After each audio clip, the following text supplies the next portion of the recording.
저희 지난주부터 이제 베드로전서를 살펴보고 있습니다. 지난주에는 베드로전서 서문인데요, 서두라고도 하는데요. 베드로전서의 저자와 그리고 그 편지를 받는 수신자들이 누구냐, 그리고 그에 대한 인사가 있었습니다. 베드로전서의 저자는 다름 아니라 사도 베드로이고요. 또 수신자들, 그 편지를 받는 이들은 여기저기에 흩어져 있는 그 나그네, 그리고 그들이 누구냐, 바로 택함을 받은, 하나님께 택함을 받은 자들, 크리스천들입니다. 그리고 그들에게 은혜와 평강이 더욱 많이 있기를 소망하는 그 베드로의 인사가 담겨 있었습니다. 베드로전서 당시에 그 흩어진 나그네들은요, 고난 가운데 있다고 하였습니다. 그 고난 가운데서도 그 예수님을 향한 그 믿음을 저버리지 않는 사람들, 우리는 그들을 성도라 부릅니다. 근데 이 성도가 누구인가에 대해서 한번 생각해 볼 필요가 있을 것 같습니다. 성도가 어떤 사람인가? 성도가 무엇을 하는 사람인가? 그리고 성도가 누구인가? 라는 것인데요. 저는 오늘 이 본문 말씀을 통해서요, 우리 성도의 정체성이 무엇인가에 대해서 한번 생각해 봤으면 좋겠습니다. 성도의 정체성. 성도란 과연 무엇인가라는 것인데요. 앞으로 오늘부터 3주에 걸쳐서 한번 살펴볼 텐데요. 먼저 오늘은 하나님의 구원 사역을 통하여 우리가, 그 성도로 부름 받은 우리가 누구인지에 대해서 한번 생각을 해보고요. 다음 주에는 믿음으로 구원받는데 그 믿음의 근거가 무엇인지에 대해서 한번 생각을 해보고요. 또 그 다음 주에는 이 하나님의 구원 사역이라는 것이 갑작스럽게 등장해서 우리가 그냥 불현듯 구원을 받은 것이 아니라 이미 오래전부터 계획된 하나님의 사역이다라는 그 증명을 한번 해보는 시간을 갖도록 하겠습니다. 오늘은 그 첫 번째로요, 우리가 누구인지, 과연 이 성도라 부름 받은 우리가 누구인지에 대해서 한번 생각을 해볼 텐데요. 이 본문 말씀 가운데서, 이 본문의 문맥 가운데 쓰여진 핵심 단어들의 그 의미를 한번 살펴보면서 그 단어의 의미와 그다음에 우리가 누구인지, 성도가 누구인지를 한번 이렇게 연결지어서 한번 생각해 보도록 하겠습니다. 먼저 이 본문의 시작이요, 3절 그 시작 부분을 다시 한번 보시면은요, 우리 주 예수 그리스도의 아버지 하나님을 찬송하리로다라고 되어 있습니다. 우리 주 예수 그리스도의 아버지 하나님을 찬송하리로다. 그런데 이것을 원어를 그대로 해석을 하면은요, 우리 주 예수 그리스도의 아버지 하나님을, 이것이 아니라 그냥 찬송하리로다라고 선포를 하는 것이에요. 하나님을 찬송합니다. 그 하나님을 찬양합니다라고 하는 것인데요. 이것은 통상적으로요, 유대인들이 회당에서 그 18개의 축원을 하는데 그 시작 가운데가 이렇게 시작을 한다고 합니다. 유대인들이 통상적으로 회당에서 기도할 때 찬송하리로다, 그 하나님을 찬양합니다라고 시작을 하는데, 이것은 어떤 면에서 보면은 조금은 형식적인 부분이 있다라고 볼 수 있습니다. 그런데 이 사도 베드로는요, 이 부분을 그냥 편지를 인사까지 하고 서두를 끝내고 나서 실제적인 본론을 시작하면서 그냥 형식적으로 찬송하리로다 이렇게 시작을 한 것이 아니라 이 3절부터 12절까지 있는 그 하나님의 은혜와 구원에 대해 그 하나님을 찬양하는 것입니다. 그러니까 하나님께서요, 예수 그리스도의 십자가와 부활을 통해 이미 성취하신 그 구원의 사실을 찬송하는 것입니다. 그러니까 어떤 면에서 우리한테 적용을 해본다면 이것이 무엇이냐면요, 내가 예수 그리스도를 통하여 구원받은 것, 하나님 찬양합니다. 하나님의 그 은혜를 찬양합니다라는 그 고백이 담겨져 있는 것입니다. 이것은 우리가 어떤 형식적으로 구원받게 하여 주셔서 감사합니다, 찬양합니다, 이것이 아니라요, 그 예수 그리스도의 값진 그 피, 그 보혈의 피를 통해서 하나님, 나라는 이 부족한 죄인을 그 구원의 은혜 가운데 불러주심에, 그 구원의 은혜 가운데 초청하여 주심에 참으로 감사합니다, 그 하나님을 찬양합니다라는 그 마음 깊숙한 곳에서부터 나오는 그 고백이 담겨져 있는 것입니다. 이것은요, 이 구원의 사역이, 하나님을 통해서 이루어지고 있는 이 구원의 사역이 일반적인 사역이 아니라는 것입니다. 너무나도 놀랍고 특별한 그 구원의 은혜, 하나님께서 준비하신 그 특별한 은혜가 바로 그 하나님의 구원 사역이라는 것입니다. 그런데 중요한 것은요, 그 하나님의 특별한 은혜가 누구에게 주어졌습니까? 이 베드로전서를 통해서는 그 여기저기 흩어진 나그네, 즉 하나님의 택하심을 받은 그 성도들에게 주어진 것입니다. 그럼 오늘날로 하면은 누구에게 주어진 것입니까? 바로 저와 우리 성도님들에게 하나님의 놀라우신 그 특별한 은혜가 주어졌다라는 것입니다. 그러면 우리가 누구입니까? 그 하나님의 특별한 은혜를 받은 사람들이라는 것입니다. 바로 이 자리에 있는 우리 성도님들이 하나님께서 그냥 베풀어 주시는 일반적 은총을 통해서 은혜를 입은 자들이 아니라 하나님께서 너무나도 특별하게 여기시기에 그 특별한 은총, 특별 은총을 베풀어 주신 그 성도들이라 이 말입니다. 영어 단어 중에요, 마스터피스라는 단어가 있습니다. 그 뜻이 무엇이냐면요, 걸작품입니다. 걸작품.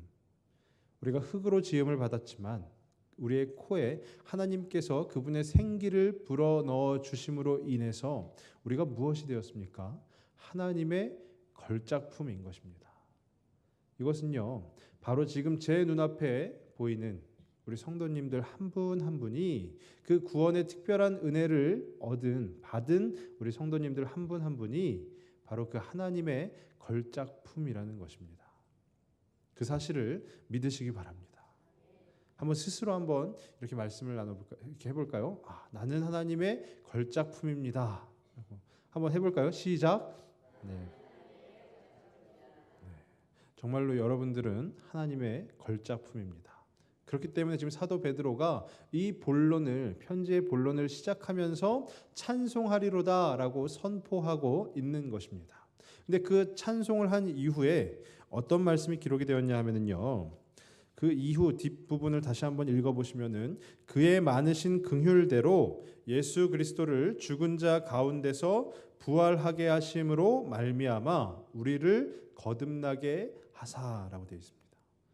그의 많으신, 그 베드로가 찬송한 그 하나님의 많으신 긍휼대로, 하나님의 긍휼대로 어떻게 이루어졌다고요? 예수 그리스도를 죽은 자 가운데서 부활하게 하심으로 그것을 통해서 우리를 거듭나게 하셨다라는 것이에요.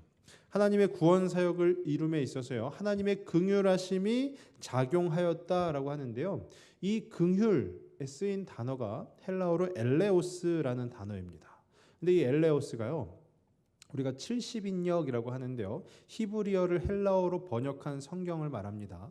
근데 그 70인역에 보면 이 엘레오스가 구약 성경에서 히브리어에서 어떠한 단어냐 하면 우리가 자주 들었던 헤세드라는 단어를 번역한 겁니다. 하나님의 자비, 하나님의 자비하심을 번역해서 긍휼로 표현을 한 것이에요. 우리는 긍휼이라고 하면은 보통 어떤 그 불쌍히 여김, 이런 것을 생각하기 쉽습니다. 긍휼하게, 긍휼히 여긴다 하면은 우리가 뭔가 불쌍히 여기기에 그에게 우리의 것을 좀 나누어 주어야 할 것이다라는 그런 생각을 하게 되는데, 이 긍휼하심에 쓰인 단어는 하나님의 자비하심입니다. 그러니까 하나님의 은혜로우심 또는 하나님의 신실하심을 나타내고 있는 것이에요. 그러니까 예수 그리스도를 통하여서 그 그리스도를 죽은 자 가운데서 부활하게 하신 그 하나님의 구원의 사역이 다름 아니라 하나님의 자비하심으로부터 나왔다라는 것입니다. 하나님께서 자비하시기에, 하나님께서 그렇게 사랑이 많으시기에, 사랑이 넘치시기에 우리를 위해서 그 그리스도를 죽은 자 가운데서 부활시키셨다라는 그것을 나타내고 있는 것입니다. 근데 한 가지 재밌는 것은요, 이 하나님의 자비하심의 반대가 무엇이냐 하면 바로 하나님의 진노하심입니다. 하나님께서 자비를 베풀어 주신다, 그와 반대는 하나님께서 진노하신다라는 것이에요. 만약에 그럴 일은 없겠지만, 만약에 그 하나님께서 그분의 자비하심을 베푸시지 않고 하나님의 진노하신 그 상태 그대로를 베푸셨다면 이 말씀 가운데서 보면 뭐가 되겠습니까? 우리 안에 거듭남이 없다라는 것이에요. 예수 그리스도를 십자가에 달려 죽이시고 또 3일 만에 부활하신 그 하나님의 은혜가 우리 안에 주어지지 않는다라는 것입니다. 근데 우리라는 존재가, 나라는 존재가 과연 누구입니까? 구원받기 전에 나의 모습을 한번 생각을 해보면요, 죄인입니다. 우리는 죄로 인해서 죽을 수밖에 없었던 그 사람들인 것입니다. 하나님의 진노 안에서 우리가 헤어나올 수 없는, 하나님의 진노 안에서 그 어디론가 나아갈 수도 없는 그 사람인 것이에요. 근데 이것은 무엇을 말하는 것이냐면요, 우리를 향해서 진노를 하실 수도 있는 그 하나님이 우리를 사랑하시는 그 자비하심으로 말미암아 우리를 그 구원이라는 특별한 은혜 가운데로 인도하여 주셨다라는 것입니다. 그렇기 때문에 우리가 에베소서 2장 8절에서도 보는 것 같이 그 하나님의 구원 사역이 나의 공로, 우리의 공로는 그 아무것도 없음을 드러내고 있는 것이에요. 전적으로 하나님께서 이루어 가시는 것이, 그것이 바로 우리의 구원이라는 것입니다. 그렇게 따지면요, 하나님께서는 어떻게 하신 것입니까? 하나님께서 막 진노하셨는데 그 진노를 펑 하고 터뜨리시지 않고 그분의 자비하심으로 그 구원을 이루어 주신 것이죠. 하나님께서 오래 참으신 것입니다. 하나님께서 우리들 한 사람 한 사람을 그 성도로 세우시기 위하여 그 하나님께서 오래 참으신 것입니다. 이것은요, 흡사 부모와 자녀의 그 관계를 생각하시면 될 것 같습니다. 우리 자녀들이 다 있으시죠? 자녀들 가운데 어렸을 때부터 자녀들의 그 생활을 한번 되돌아보시면은 자녀들이 막 한 2살 때, 3살 때 이럴 때 부모님 말씀을 정말 잘 듣든가요? 2살 때, 3살 때, 야, 일로 와서 밥 먹어라 그러면은 자녀들이 네, 알겠습니다 하고 밥상에 딱 앉아서 자기가 알아서 막 스스로 밥을 막 퍼먹던가요? 전혀 그렇지 않죠. 그럼 어떻게 됩니까? 야, 제발 좀 일로 와라. 제발 좀 일로 와서 밥을 좀 먹어라. 어떻게 밥상으로는 인도하여 냅니다. 근데 밥상 가운데서도 숟가락을 들지 않고 그냥 가만히 또 멀뚱멀뚱 놀고 있습니다. 그럼 어떻게 합니까? 야, 숟가락을 좀 들어라. 제발 좀 들어라. 그리고 또 밥을 막 먹게 되면은 야, 제발 좀 씹어라. 입에 물고 있지 말고 씹어라. 그러지 않습니까? 하나님과 우리와의 관계도 마찬가지라는 것입니다. 하나님께서 계속해서 오래 참으시는 거예요. 우리를 구원의 길로 인도하시기 위해서 우리들을 한 걸음 한 걸음 인도하여 주시는데 그 가운데서 하나님께서는 한 번에 야, 제발 좀 일로 와서 다 이 자리에 앉아라 라고 했을 때 우리가 한 번에 그 하나님의 부르심을 듣고 와서 앉았다면 하나님께서 오래 참으실 일도 없겠죠. 근데 우리들의 속성이 어떠냐 하면 아까도 말씀드렸지만 죄로 인해서 죽을 수밖에 없는 사람들입니다. 그렇기 때문에 저희의 본성이 하나님의 말씀으로부터 자꾸만 멀어지려고 하는 그 모습들이 있는 것입니다. 그러니까 하나님께서는 어떻게 하시죠? 계속해서 오래 참으실 수밖에 없는 거예요. 그러니까 중요한 것은 뭐냐면요, 나라는 한 사람을 하나님께서 그 그리스도를 믿는 성도로 세워주시기 위해서 그분이 그렇게 오래 참으셨다라는 것입니다. 그 하나님의 자비하심을 베풀어 주셨다라는 것이에요. 그러면 우리가 이 긍휼과 연관지어서 생각을 해보면 우리가 누구입니까? 그 하나님께서 오래 참으심으로 자녀 삼아주신 자들이다라는 것입니다. 하나님께서 결코 버리지 아니하시고 하나님께서 무슨 일이 있으셔도 참으신 거예요.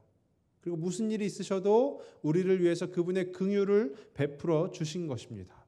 그래서 우리가 그 긍휼을, 그 많으신 긍휼을 대로 예수 그리스도를 죽은 자 가운데서 부활하게 하심으로 말미암아 거듭난 생명이 바로 저와 우리 성도님들이라는 것입니다. 그렇기 때문에 우리는 그 성도의 정체성을 가져야 하는 것입니다. 하나님이 결코 포기하지 않는 그것이 바로 나라는 사람이구나라는 그 깊은 의미를 우리 마음 가운데 되새겨야 하는 것입니다. 근데 그 결과 나타난 것이 무엇이냐면요, 그 결과 우리에게 주어진 것이 바로 뒤이어서 나오는 3절 말씀에 산 소망이 있게 하시며라는 것이에요. 산 소망. 우리를 산 소망으로 불러 주신 것입니다. 그러니까 소망이라는 것이요, 소망이라는 말의 의미가 어떤 면에서 보면 우리가 어떤 희망적 관측을 하게 합니다. 소망을 갖게 되는 것이죠. 아, 이러이러하게 되면 좋겠다. 아, 이렇게 되면 좋겠다라는 그 말이 소망, 이렇게 우리는 생각할 수 있지만요. 이 성경 가운데 나오는 소망이라는 단어는 어떤 말이냐? 어떤 희망적 관측을 하는 말이 아니라 굳건한 확신을 우리에게 주는 단어입니다. 그러니까 소망이라는 것이 우리 가운데 확신을 갖게 하는 것이다라는 것이에요. 그래서 하나님께서 우리 가운데 심어 주셨습니다. 무엇을 심어 주셨냐 하면 우리가 거듭남을 받았는데 그 거듭남을 받은 이유가 무엇이냐? 그것을 우리가 굳건히 확신할 수 있는 그 확신, 바로 그 산 소망을 우리 가운데 심어 주셨다라는 것이에요. 근데 이 소망은 죽은 소망이 아닙니다. 그냥 그러저러한 소망이 아니라 바로 살아있는 소망이라는 것이에요. 살아있는 소망이 뭐냐? 바로 그 예수 그리스도께서 나를 위해서 십자가에 달려 죽으시고 부활하심으로 말미암아 우리가 그 하나님의 특별한 은혜로 구원을 받았는데, 거듭났는데, 그것이 바로 매일매일 우리 가운데 살아있다라는 것이에요. 그러니까 확신이라는 것이 내가 한번 확신한다 라고 하고 그냥 그 자리에서 끝나버리는 것이 아니라 살아있기 때문에, 그 소망이, 그 구원의 확신이 우리 가운데 살아있기 때문에 우리가 매 순간순간마다 그 살아있는 소망을 느낌으로써, 그 살아있는 소망을 가짐으로써 우리 안에 그 구원의 확신을 나날이 더 견고하게 세워갈 수 있다라는 것입니다. 이것은 우리가 누구와 연결을 시켜보면요, 우리가 누구냐라는 것은 우리가 매일매일마다, 매 순간순간마다 하나님이 우리 가운데 베풀어 주신 그 특별한 은혜를 확신할 수 있는 사람들이라는 것이에요. 이것이 얼마나 우리에게 큰 힘을 더하여 주고 있는가 하면은요, 만약에 그렇지 않다라고 한다면은요, 우리는 구원의 은혜를 얻었음에도 불구하고 그 구원의 은혜를 받은 그날은 굉장히 감격스럽겠지요. 하지만 그 이후에 우리들의 삶이 이루어지다 보면, 계속해서 진행이 되다 보면, 지금 이 베드로전서가 쓰인 그 흩어진 나그네들의 삶이 어떠하다고 제가 지난주에 말씀드렸는데 바로 고난의 삶이다라고 말씀드렸습니다. 그 기독교, 그 예수님을 조롱하고 비난하는 그 고난의 삶을 살고 있기에 우리 안에 살아있는 소망이 없다라고 한다면요, 우리는 그냥 넘어지고 마는 것입니다. 그 확신을 갖지 못하고 이제 믿음에서부터 믿음의 반대인 의심으로 넘어가게 되는 것이에요. 아, 정말 하나님께서 나를 구원하여 주셨는가? 정말 예수님께서 나를 위해 돌아가셨는가? 왜냐하면 주위에서 계속해서 지금 들리는 거 아니겠습니까? 그 예수님을 조롱하는 목소리들이 우리의 귓가에 들리고, 그 예수님을 비난하는 그 목소리들이 우리의 귀에 들리기 때문에 우리는 확신을 하지 않으면, 그 믿음으로 그 견고한 반석 위에 세워지지 않으면 우리는 넘어지는 것입니다. 그런데 하나님께서는요, 우리 가운데 우리가 산 소망이 되게 하시면서 우리 가운데 그 매일매일 매 순간순간마다 확신할 수 있는 그 견고함을 바로 우리들에게 더하여 주셨다라는 것입니다. 여러분들이, 우리 성도님들이 누구십니까? 그 산소망을 갖고 계신 분들입니다. 매 순간순간마다 확신할 수 있는 분들입니다. 그 옆에서 누가 뭐라고 한다 한들, 설령 옆에서 누가 우리의 목에 칼을 겨눈다 한들 우리는 그 확신 가운데 나아갈 수 있는 그 성도로 부르심을 받았다라는 것입니다. 이어서 4절 말씀을 한번 보시면은요, 4절 말씀에 썩지 않고 더럽지 않고 쇠하지 아니하는 유업을 잊게 하시나니 곧 너희를 위하여 하늘에 간직하신 것이라.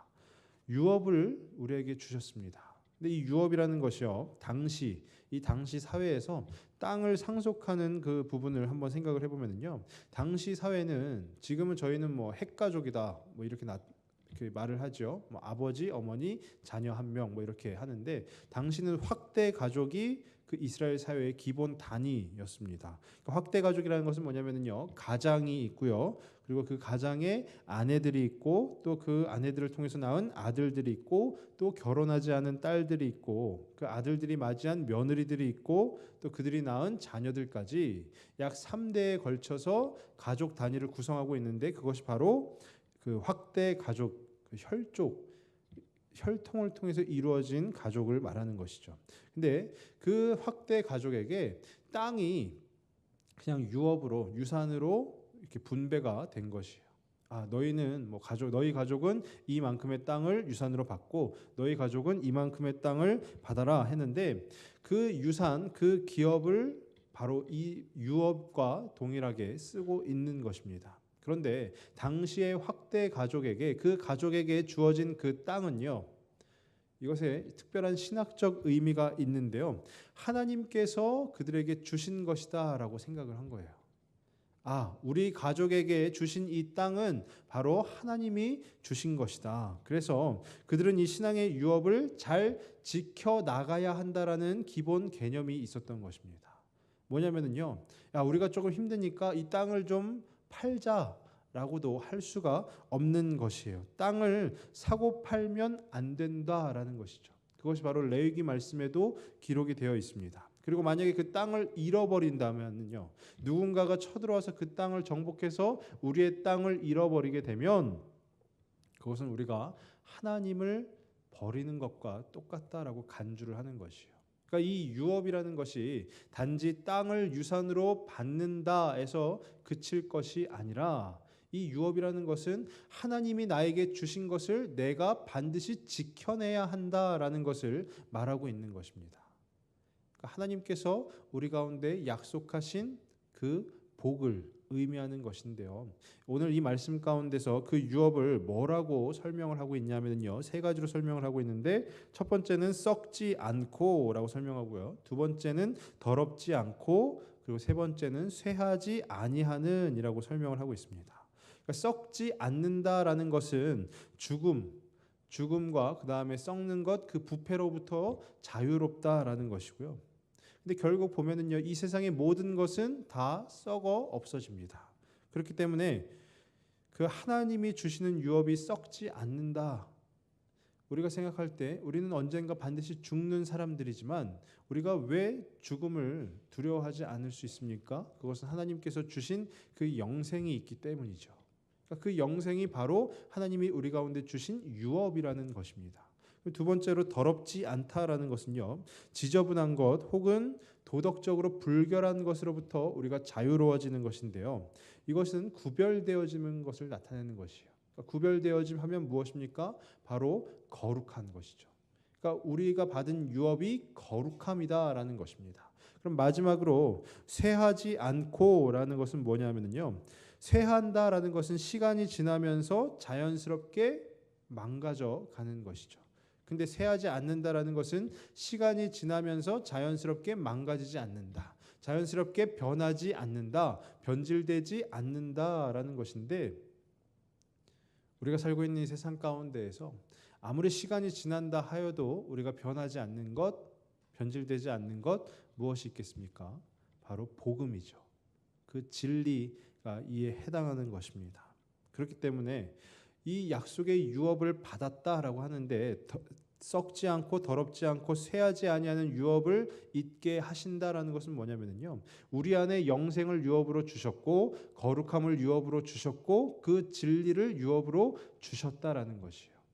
그러니까 우리가 누구냐라는 것을 다시 한번 생각을 해보면요, 영생을 받은 자들이 바로 우리들이라는 것입니다. 그리고 그 거룩함을 받은 이들이 바로 우리들이라는 것이고요. 그 복음의 진리를 받은 이들이 바로 우리들이라는 것입니다. 그렇기 때문에 성도로 부르심을 받은 우리들이 누구냐라는 것은 하나님께서 우리 가운데 그 유업을 잊게 하시기 위해서, 그 약속하신 복을 잊게 하시기 위해서 우리 가운데 영생을 더하여 주시고 거룩함을 더하여 주시고 또 진리를 더하여 주신 그 특별한 은혜가, 그 특별한 은혜를 받은 누린 사람들이 바로 우리들, 즉 성도들이라는 것입니다. 5절 말씀을 다시 한번 보시면은요.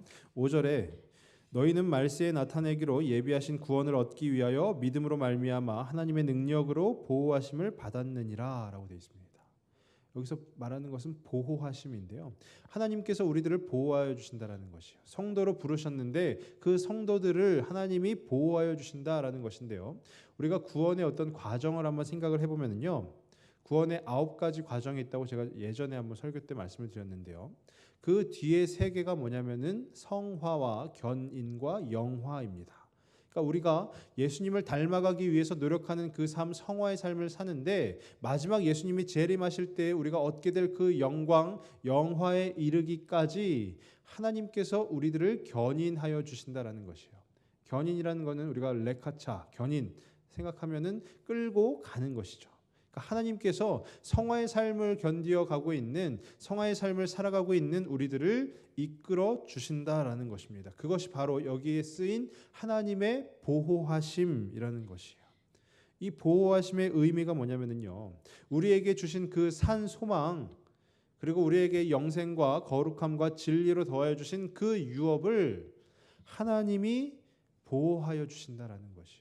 그 누구에게도 빼앗기지 않도록 그 하나님께서 지켜 주신다라는 것입니다. 그리고 그 하나님의 구원 사역 가운데 있는 우리 성도로 부르심을 받은 나라는 한 사람도 그 하나님의 보호 아래 있기 때문에 하나님께서 우리를 지켜 주신다라는 것이요.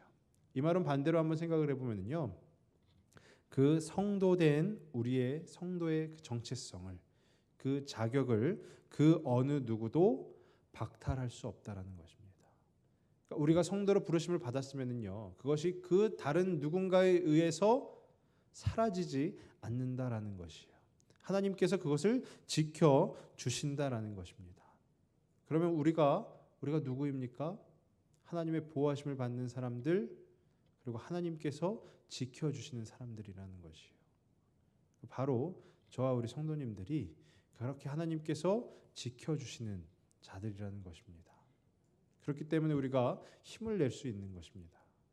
하나님께서 그 은혜로 부르심을 주신, 그래서 우리가 그 은혜 가운데 부르심을 받고 나아가는데 그 안에서 하나님께서 지켜주심으로 인하여서 우리가 그 하나님의 은혜를 누릴 수 있게 된 것입니다. 이 성도의 정체성이요, 어떤 면에서 보면은요, 지금 흩어져 있는 디아스포라 그 유대인들에게, 그 신자들에게, 그 크리스천들에게, 그 성도로 부르심을 받은 자들에게요, 그들의 삶 가운데서 매일매일 예수 그리스도를 비난하는 그 목소리가 들리고 또 조롱하는 목소리가 들리고 그들의 신앙을 핍박하는 그 목소리가 들려옵니다.